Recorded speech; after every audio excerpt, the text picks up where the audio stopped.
She should be upstairs with LB. Yeah, like yesterday. It's a wild pregnancy, so that means no medical care. Then why are you here? Oh, she's seizing. 10 of IV. I don't like how they're not explaining things, and I don't like how there's no obstetrician. This is stupid. Now they're just gonna have to do a C-section right there, because now they do need to get the baby out. Where's obstetrics? Why haven't you called them to come help you? This is insane. Hey y'all, welcome back. Today we are watching the season finale of season 2 of The Pitt, and I have heard that a majority of this episode is taken up by apparently a very crazy birth. I have not seen any of it, and I haven't watched any content of other people watching it. So I'm very excited. This video is kindly sponsored by KiwiCo. We'll hear more about them in a minute. I did see that my friend Dr. Fran actually was in DC and got to meet one of the lead actors from here and tell him that we need better OBGYN representation on this show. Agree. How about instead of the ED having to manage all the obstetric problems, the obstetrician shows up to help, like in a timely manner, like would happen in real life and like all the other consults get. Anyway, okay, I'm ranting. Don't let me down, The Pitt. Please make it realistic. That's all I ask. This is Judith Lestrade, 36 weeks pregnant with 2 days of headache. Now a 10 out of 10 with blurred vision. BP 174/120, heart rate 92. That is a very high blood pressure. And if you've been around here any amount of time, know what's going on. She has preeclampsia. And they said she got no relief of her headache with fentanyl. That's always a bad sign. And oftentimes with preeclampsia, which is a condition where you get elevated blood pressures in pregnancy and can be associated with end organ damage like severe headaches and renal problems, kidney failure, things like that in severe cases. Also can cause seizures, which is eclampsia. Anyway, when you have somebody that has a severe headache and blood pressure that high and is diagnosed with preeclampsia, they're also at risk of stroke and abruption. Abruption is when the placenta separates from the side of the uterus, which can be life-threatening to both the patient and the baby. So you want to take care of that quickly. It's always a huge red flag for me clinically if somebody is having tunnel vision, and every single person that I've seen have a seizure related to eclampsia has said to me, it's like I'm looking in a tunnel moments before they had a seizure. So that's always a big red flag as well. Any weakness in your arms or legs? No. Is this a stroke? We need to check for everything. Pitting edema, severe preeclampsia. Pitting edema means that it's swelling in her legs from holding on to excess water. And the pitting part means when you press it, it leaves an indentation. And that's a sign that it's basically what we call third spacing fluid into the legs. And that's a hallmark of severe preeclampsia. You can obviously have no swelling and still have preeclampsia. It's not like required, but most people with severe preeclampsia will have some amount of pretty significant swelling. It's a wild pregnancy. I want a free birth. We talked about that recently. CTG is on. CTG? Cardiotachography measures the baby's heart rate and checks for contractions. CTG is a fetal heart rate monitor. And I don't know if that changes by like where you're located in the country, but we call it CTG here in New Zealand, but before I came here, I'd never heard it called that. I mean, I knew that was what it was technically named, but we always called it fetal heart rate monitor and things like that. That wasn't the clinical term that we used. It is correct. I don't know if maybe in Pittsburgh, that's the typical language that obstetricians use. Who knows? So the baby's okay? Right now, yes. 128 is reassuring. BP's 170/119, 6 grams of magnesium running in. Your next move, Cruz? 20 labetalol IV push over 2 minutes. Okay, I'm pissed because I've paused this like 8 times and we've barely gotten into it. But where is the obstetrician? This person has a severe preeclampsia situation with stroke range blood pressures. Emergency department is not going to be treating preeclampsia. That's not going to happen. Like they're going to stabilize her if needed and then straight to L&D. Often, actually, she'd probably be straight to L&D. This is stupid. No planet outside of an active seizure would emergency department be the ones initiating all of these treatments. That's silly. They'd probably treat her blood pressure and get her upstairs, if that. Why is there not an obstetrician? This is infuriating. What's happening? You have a condition called preeclampsia. And how did that happen? Nobody really knows, actually. It affects about 10% of the pregnancies. High blood pressure, headaches, protein in the urine, and swollen ankles. Well, it's a wild pregnancy, so that means no medical care. Then why are you here? I love that. No notes. I just need to get rid of this headache. Well, if we don't lower your blood pressure and treat with magnesium, there can be problems. Hey, Abbott. Attending and resident are stuck in the OR. Oh, you're the next best thing. Better, some would say. What do you got? This is Judith, G1P0 with no prenatal care, preeclampsia with severe hypertension. G1P0 means gravida 1, so she's been pregnant one time. Para 0 has never had a delivery, which makes sense because she's actively pregnant and only has been pregnant one time. Hey, Judith. Nurse Garvin from OB. Some jelly on the belly. Gonna take a quick look with ultrasound. No. Ultrasound can harm the baby. Y'all, I can't. It's ridiculous. The depiction is perfect because that is what someone having a wild birth would say. But come on. Okay, just do it as fast as you can. Why no prenatal care, Judith? I wanted a free birth. No doctors, no hospital, no medicine. You have a midwife? No, obviously not. What kind of question is that? It's a free birth. If she had a midwife, it would be a normal birth. A birth doula? No, I don't need one. Women have been having children on their own for thousands of years. Yeah, with an infant mortality rate of 30% for most of those thousands of years.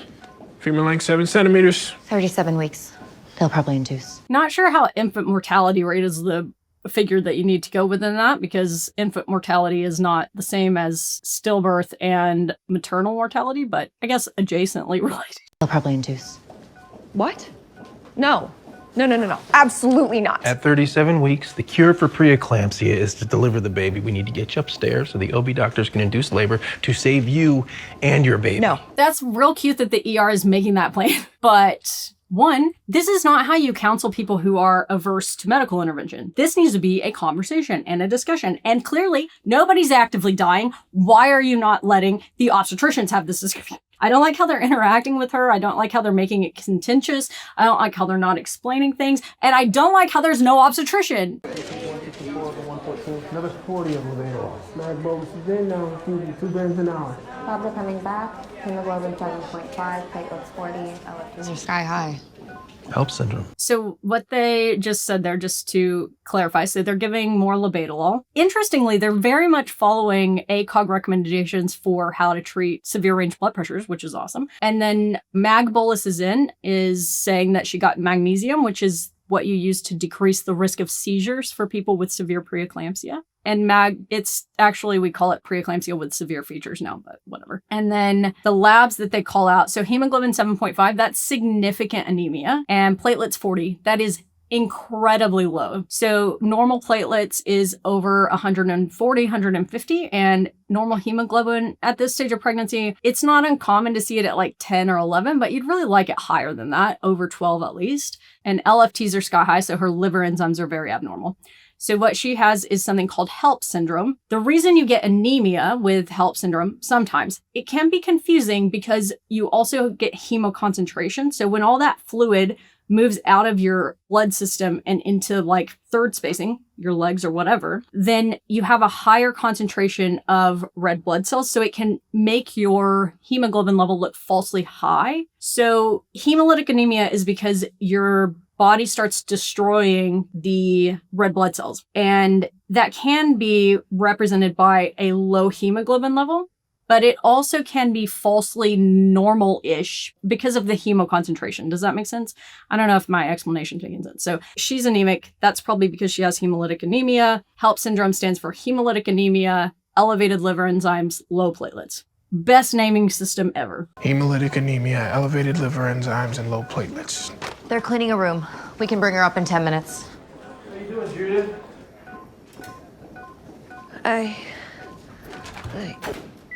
Oh, she's seizing. I was gonna say she's about to seize. 10 of IV diazepam, have another 10 ready? With all the movement, we can't get a fetal heartbeat. Putting on 15 liters by mask. Should we intubate? Okay, so getting a fetal heart rate in the middle of a seizure is nonsensical. And I hope that what they do is not finally get the heart rate and then it's low and they rush her to an emergency C-section because it's gonna be low. What's happening right now is she's having a seizure. she's going to get hypoxic, which is low oxygen, which means that the baby is going to get hypoxic, which is low oxygen. And if you immediately run to C-section in the middle of a hypoxic episode, you're going to deliver a hypoxic baby. But we know the etiology of this hypoxia. It's a seizure and low oxygenation related to that. So what you need to do is stop the seizure, which is generally done with another dose of magnesium, depending on when she had it last. And they're talking about giving diazepam, which you can do. Magnesium is typically your first line for seizing in this situation, not in any other situation that I'm aware of. Anyway, so what you would really like to do is treat and stop the seizure and then let everybody reoxygenate. And what you'll see is that baby's heart rate, which is low, gradually coming back up. So unless you're planning on doing an emergency C-section in the middle of somebody having a seizure, you're not helping the baby by getting it out. You're helping the baby by stopping the seizure.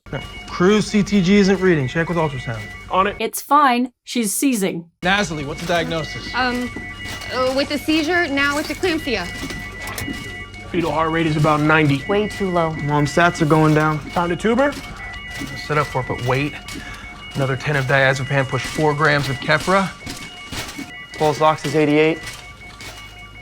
Dr. Abbott? Intubate? Let's do it. Nasally, what do you suggest for rapid sequence induction? Etomidate and rock. So they're going to intubate her and see if they can get her reoxygenated. Intubate, then EEG to see if her brain is still seizing. I need first pass success. You and me both.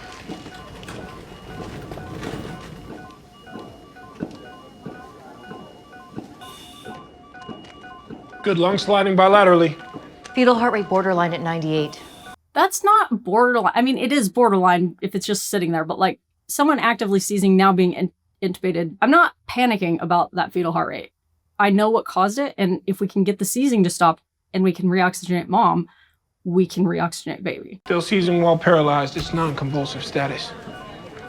What's she had so far? 30 of diazepam, full load of mag Keppra and propofol. Damn, what's your next step?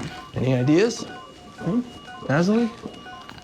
Dilantin, valproate. Infusion is too long, so is onset of action.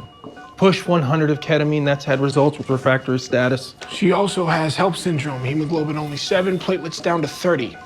2 units whole blood? O-neg is going up on the rapid infuser as we speak. Yeah, I wouldn't be focused on a blood transfusion right now at this stage because I'm trying to stabilize her. You want to stabilize her and then move towards delivery once everybody's stabilized. Now, if she ends up having to have a C-section or probably even a vaginal delivery, especially with the rapidly dropping platelets, I would want to be very much moving towards transfusing platelets at minimum because she will bleed a lot during surgery if her platelets are 30. Put the AP pads on just in case. And 10 of Decadron IV push for the inflammatory storm. Fetal heart rate up to 104. A little better. She should be upstairs with LB. She will be. Yeah, like yesterday. Why haven't you called them to come help you? This is insane. No ER doctor, if in a situation where outside of like literally there is not an obstetrician in this town who can come help me, would be managing this at all. Definitely not. This video is sponsored by KiwiCo, and I swear y'all, I have watched Milo take apart, explain, and rebuild this Bluetooth speaker like to the point that I am absolutely certain he knows more about circuitry and mechanical engineering than I ever could hope to in my whole life. If you're a parent, you know how hard it can be to find something that keeps your kids' attention and isn't a screen. But when something clicks for them, watching them with a tangible project that they're really into, figuring things out, working through problems, and suddenly becoming the household expert on Bluetooth speakers is such a joy. And that is where KiwiCo really excels. For us, KiwiCo has become one of those things that my kids get genuinely excited about. I mean, those boxes arrive on our porch and they are locked in. And KiwiCo has something for every age and interest, from engineering and science to creative hands-on kits and activities. Milo, as I said, built out the wireless Bluetooth speaker, and it's been so cool seeing how proud he is of what he made, showing it off and explaining it to me, his siblings, everybody who walks into our house. And watching Pax, my 7-year-old, I can't believe he's 7 either, putting together the chain reaction workshop, seeing him get more and more confident as things didn't work quite like he wanted and he had to tweak it and move it around until he got exactly what he wanted was so cool. I can't explain to you how proud I am of my kids when they are doing something that really sparks their interest and also is helping them develop motor skills, brain skills, perseverance, and independence. It is truly a joy, and KiwiCo is just perfect for that. That's the part I love most about KiwiCo. It never feels like they just finish a project and move on. It sparks something. Watching my kids feel proud of themselves after making something with their own hands, troubleshooting problems, and getting genuinely excited to show off what they created is honestly one of my favorite things as a parent. We've actually been a KiwiCo family for 7 years now, which is wild to think about. But back when my kiddos were really little, we really enjoyed the panda crates. They were such a huge hit in our house. And KiwiCo was nice enough to send a panda crate to Karen, my production manager. And I think she had a very similar aha, I understand the hype now moment as well, because watching our kids learn and grow and be creative and hands-on and foster independence, it never gets old. So if you've been trying to find something for the kiddo in your life to get excited about that isn't a screen, and you want to support my channel in the process, you should go to kiwico.com/MDJ or click on my link in the description box down below. You'll get 50% off your first monthly crate for ages 3+, and if there's a little one in your life, you'll also get 20% off your first panda crate. Thank you so much to KiwiCo for sponsoring this channel and being a product that my kids and I truly love. Now, let's get back to the video. There's been no improvement. Still seizure on the ECG. Neurology's been called. Okay, got it. OB says send up to have an O already. About time. Baby's been breathing down a bit more. Neurology would be like, nah. Not right now. Call me later. Baby braiding down a bit more means its heart rate's a little bit lower or more frequently dropping. Seizures help syndrome with anemia and thrombocytopenia. Yeah, about as bad as it gets. VFib. Chest compression. No, that's bad. Okay, this is bad. Now I'm having real anxiety. Maybe we put the heart rate monitor on now. So yeah, she's basically coding. She's trying to die, is what they're saying. Charge to 200. Prep the belly, get a baby warmer, call the NICU, start a timer.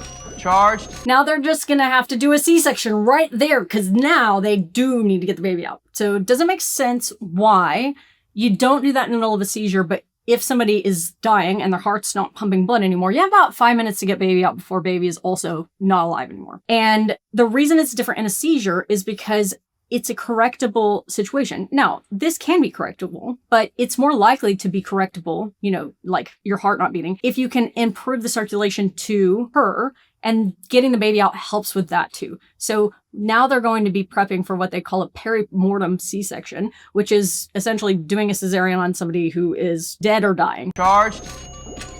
Clear. Continue compressions. We'll check a rhythm in a minute. Gown up. Robbie, it's you and me. Nasli, what's the 4-minute rule? I'm not sure. You got 4 minutes to get that baby out. And also, where is obstetrician? The Twitch chat is saying I need to sell stickers or shirts or something in my merch store that say call OB. And 100%, this woman has been in the ER for like an hour. Where are the obstetricians? Pregnant patient with a viable fetus. You have 4 minutes after cardiac arrest to save the baby. And the mom.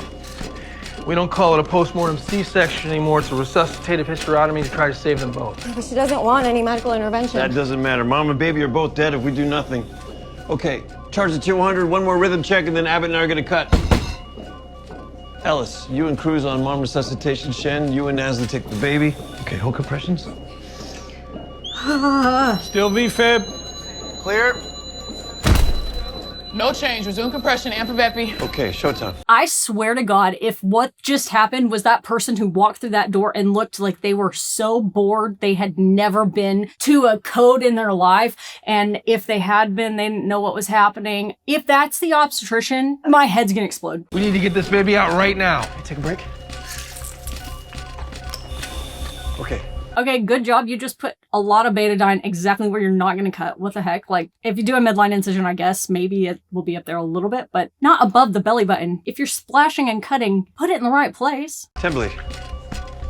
Good. First That better not be the obstetrician on the left side of the screen right now. incision is from the xiphoid to the pubic symphysis, through the skin to the linea alba. Units 3 and 4 on the infuser. Second incision goes through the peritoneum, exposing the uterus. Where's obstetrics? Neonatal monitor and pulse ox ready to go. Ellis, gentle traction. Okay, making a small vertical incision through the lower uterus so as not to cut the baby. Got it? Yep, I got it. Okay. Okay, using scissors to extend superiorly. Ellis, hand retract the uterus with me. Amniotic fluid looks good. Give me some fundal pressure. That was interesting.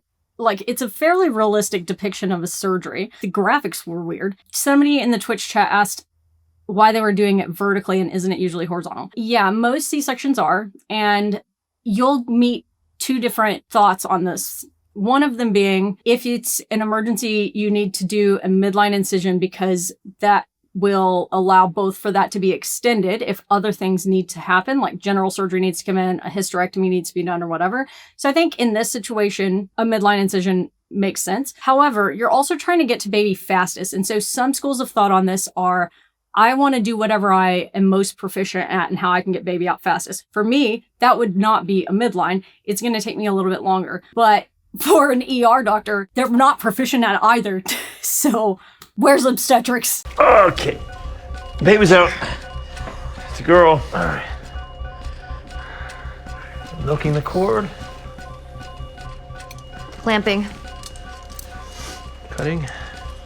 I've done one C-section where chest compressions were happening at the same time as I was doing the surgery, and it's terrifying. Blue and flaccid. Coming to you, Shen. You ready? Yeah. You got her? it. Yeah.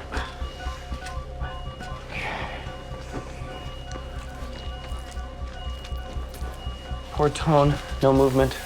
Keep the blue black closer. She's really blue. What's the heart rate, you idiot? Some blue is normal, but not this much. Do we need to intubate? Not yet. No, they usually pink up with stimulation and blow by. Okay. We're moving the placenta. What's the baby's heart rate? Sweeping to the left, trying to get it in one piece. Looks intact. Yeah. Nicely done. Fairly good depiction. I'm not hating the attempt to make it look realistic. 10 of IV Pitocin to contract the uterus. And lots of massage. Heart rate 76. The one thing I will say is, knowing how low her platelets are, I would have 100% been giving prophylactically at the time of the incision tranexamic acid to decrease bleeding because her platelets are 30. So she needs to be actively getting a platelet transfusion and she needs to have tranexamic acid on board to decrease bleeding. And 100 means we need a bag. Suction first. How are the pediatricians there and obstetrics isn't? Hey, Jordan, charge at 200. Stand by for the next rhythm check. She grimaced. Good sign. Bagging. Pulse ox 45%. I've never seen it that low. It's not as bad as it sounds. I'm more worried about the heart rate. Okay, get ready with an IO in case we need epi. What is the heart rate? Rhythm check, hold compressions. Still VFib. Okay, shock it. Clear. Resume compression. Why do all these people have loose friggin' hair? Because they're doing a C-section in the emergency department. Like, that I don't find ridiculous or unrealistic. Because if you're doing a perimortem cesarean to try to save somebody's life, then you're not really going to be following sterile procedure anyway, because you're not even in an operating room. Someone in Twitch asked if they're allowed to do C-section in the ER as ER docs, and the answer is no, but they are in this scenario. So ER doctors rotate through obstetrics, and the primary thing that comes into play with regards to cesareans is if you ever are in a position to have to do this, because there are situations where they roll in doing chest compressions to the ED, and obstetrics doesn't get there before the 4 minutes when you need to have baby out, right? And that time frame has already started elapsing before they left for the hospital. So it's not unrealistic for an ED doctor to be involved in or do a perimortem cesarean. It's unrealistic that she was here this long and that they got it to this point and there's still no OB doc around. Shan, how's she doing over there? Heart rate's up to 104. At 1 minute, she's 0 for color, 2 for heart rate, 1 for reflex tone breathing, Apgar 5. 5 out of 10, not great. Pulse ox 58%. Intubation? Not yet. I think an Apgar of 5 out of 10 in a scenario where that person had been seizing for several minutes and then coded is great. You have a not dead baby. I'm happy. Heart rate and pulse ox are trending higher. Let's keep doing what we're doing. A little tincture of time. All compressions. Looks like sinus.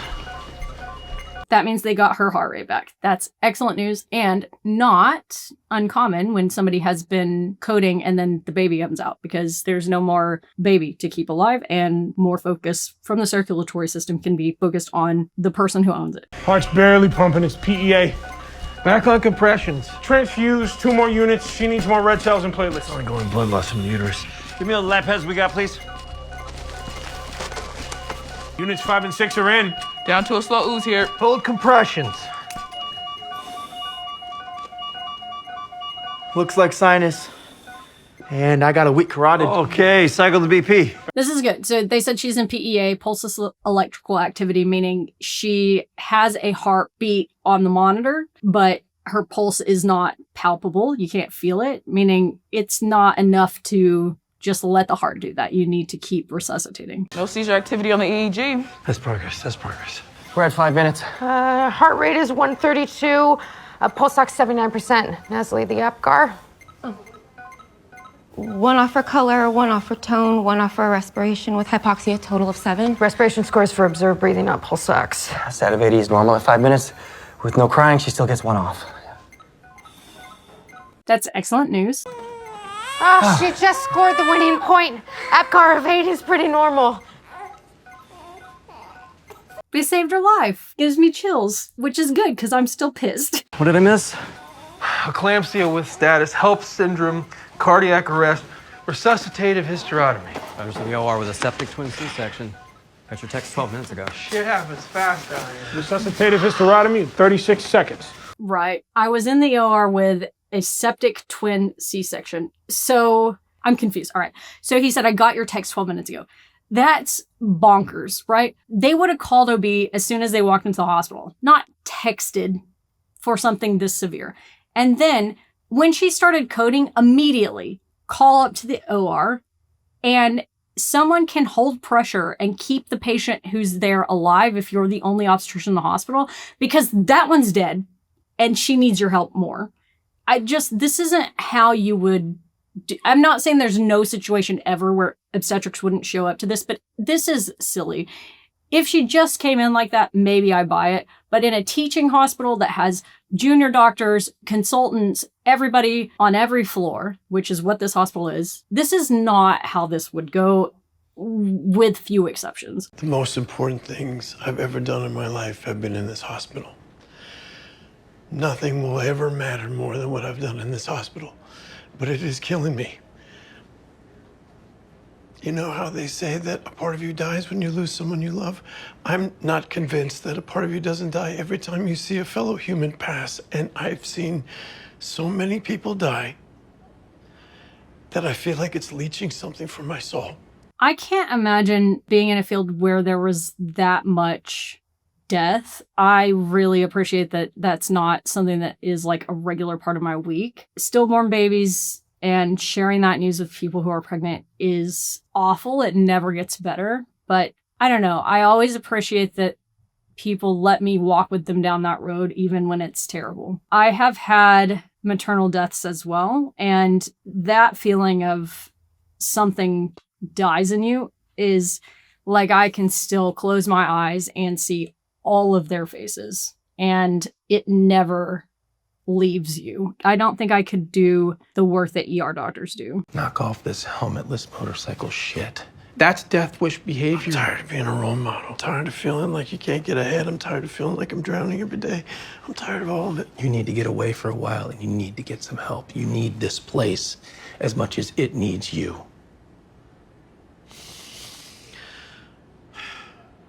Am I up?